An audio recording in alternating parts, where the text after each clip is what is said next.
السلام علیکم، every day news کے ساتھ میں ہوں سرمد خان۔ بڑھتے ہیں ہیڈ لائنز کی جانب۔ جعلی بینک اکاؤنٹ کے ذریعے منی لانڈرنگ سے متعلق کیس میں سابق صدر آصف علی زرداری اور ان کی ہمشیرہ فریال تالپور کے جوڈیشل ریمانڈ میں 5 ستمبر تک توسیع کر دی گئی ہے۔ فریال تالپور کی جانب سے جیل میں اضافی سہولتوں کی درخواست دائر کر دی گئی ہے، جس میں جیل میں آئی پوڈ بھی ساتھ رکھنے کی اجازت کی استدعا کی گئی۔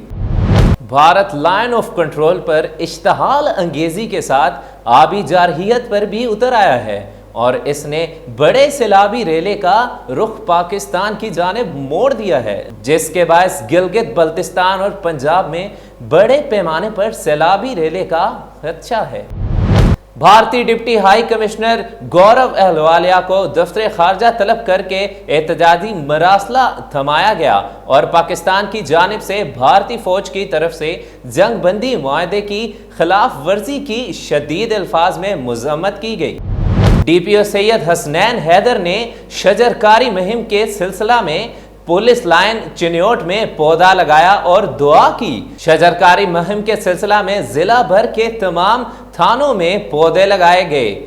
ڈی پی او نے کہا، انسانی زندگی کی بہتر نشو و نما کے لیے شجرکاری بہت ضروری ہے۔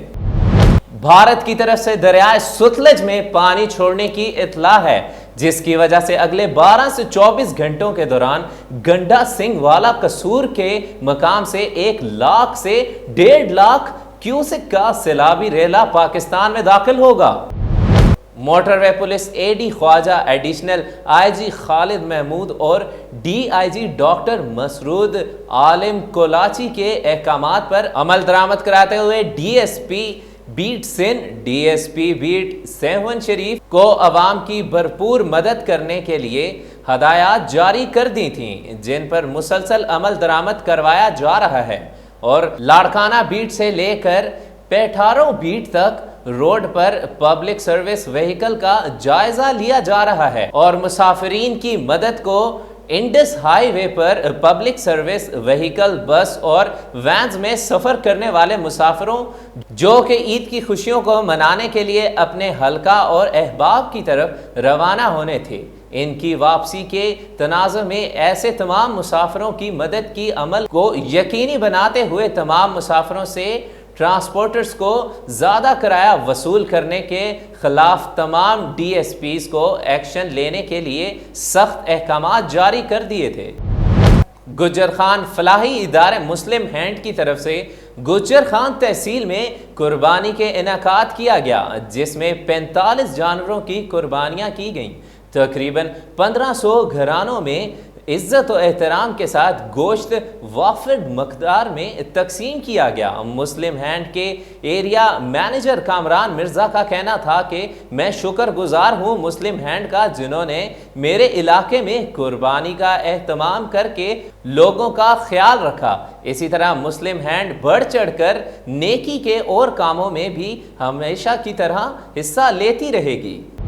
Chiniot plant for Pakistan day کے سلسلہ میں اسسٹنٹ کمشنر چنیوٹ خضر حیات بھٹی، اے سی لیا احسان اللہ ضیاء، اے ڈی سی جی میڈم غزالہ کنول اور دیگر نے جنگ بہادر جنگل لیا میں 500 پودے لگا کر ماس پلانٹیشن کی۔ اس موقع پر فارسٹ آفیسر چنیوٹ محمد وقاص شاہ، سی او ہیلتھ ڈاکٹر مشتاق بشیر، ڈپٹی ڈائریکٹر زراعت چودھری شاہد حسین، صدر فرنیچر ایسوسی ایشن چنیوٹ دانش نعیم، اسسٹنٹ ڈائریکٹر لوکل گورنمنٹ محمد حفیظ اور دیگر ڈپارٹمنٹس کے نمائندگان نے بھی 2 پودے لگائے۔ اسسٹنٹ کمشنر اے سی لیا اور اے ڈی سی جی نے چک بہادر نرسری سے مختلف محکموں کے افسران اور سول سوسائٹیز کے افسران میں مختلف پودا جات فری تقسیم کیے۔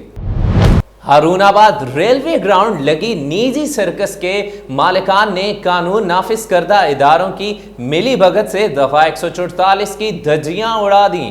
فحاشی گانوں اور خواجہ سرا کے بےہودہ رقص کی بدولت معززین شہریوں کے ساتھ آنے والی فیملیز شرمندگی کا شکار ہونے لگیں۔ جبکہ قانون کے رکھوالے رشوت زنی اور عیاشیوں میں مصروف عمل ہیں۔ معزز شہریوں اور علماء کرام کا کہنا ہے کہ مسجدوں میں اللہ کے پیغام کے لیے بلند ہونے والی آواز ساؤنڈ ایکٹ کی خلاف ورزی کے زمرے میں آتی ہے، جبکہ بےہودہ گانا بجانا اور فحاشی رقص کو سرکس کا نام دیے مقامی انتظامیہ کی ملی بھگت سے دفعہ 144 اور سپریم کورٹ کے آرڈر کو تار تار کیا جا رہا ہے۔ اہل علاقہ کے علماء کرام نے اعلی حکام سے مطالبہ کیا کہ سرکس کو فوری طور پر بند کیا جائے تاکہ نوجوان نسل تباہی کی راہ پر گامزن ہونے سے بچ سکے۔